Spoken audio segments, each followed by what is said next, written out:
I was on this show, Skavlan in Norway, and they did a little intro, and they said, Jordan Peterson attracts men to his talks. It's like, oh, that's scandalous. Oh, no. He's talking to men. That's a terrible thing. Moving on, the notion sort of that certain behaviors and trends which differ between men and women are caused by the social construct is quite a prevalent view now. Is it possible to prove or disprove this using tools in psychology? Well, it's true that many of the differences between men and women are socially constructed because many of the differences between people are socially constructed. Obviously, we're very malleable. We have an extraordinarily long dependency period, and we learn all sorts of things. And so the issue is never whether the behavioral differences between men and women, the psychological differences, are socially constructed. That isn't the claim of the social. That isn't the claim that I'm attempting to dispute to the degree I'm disputing it. The claim of the radical social constructionists is that all of it's socially constructed.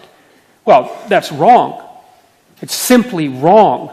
And it's not only wrong, but it's wrong in a variety of extremely dangerous ways. So, for example, the social science with regards to the psychological differences, well, let's say, first of all, that we'd admit that certain morphological differences between men and women aren't socially constructed. If we can't agree on that, then we're not going to get anywhere.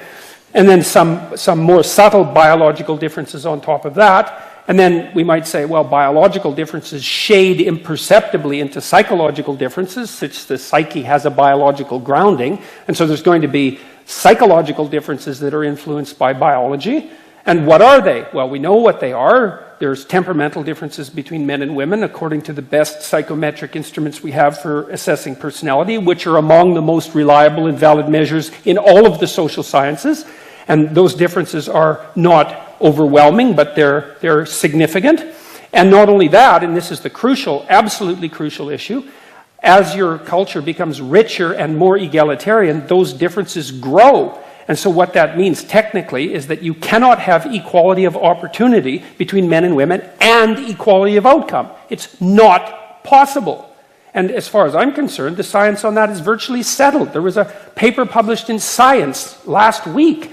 They made an index of wealth and egalitarianism and correlated that with the magnitude of differences between male and female preference and calculated a correlation coefficient of 0.67, if I remember correctly, which is a larger correlation coefficient than is typical of 99.5% of all published social science studies.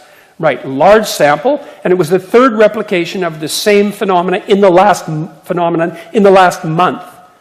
And so even the London Times said, well, this is now one of the most well-documented facts in all of the social sciences. And maybe you're not happy with that fact. So you say, well, the social sciences are pseudosciences and we'll just throw them out. It's like, fine, if that's the price you want to pay to cling desperately to your thorough social constructionist ideology, then go right ahead. But the price you pay it isn't just the social sciences that you're going to throw out, it's also the biological sciences. And it seems to me that that's a heavy price to pay to hold on to an axiom that's of very little use anyways. So of course things are socially constructed, obviously. But there's a big difference between partly and completely. And that's the difference between someone who's sensible and informed and someone who's ideologically rigid to the core, and for reasons that they don't even understand. I mean, the fundamental reason, the only reason you'd claim that all the differences between men and women are socially constructed would be if you were the sort of person who wished to remake human beings in the image of your ideological preferences. And that's what's driving the insistence. And if you're the sort of person who thinks that your redesign of human beings would make them better, then you're also the sort of person that other people should get away from very, very rapidly.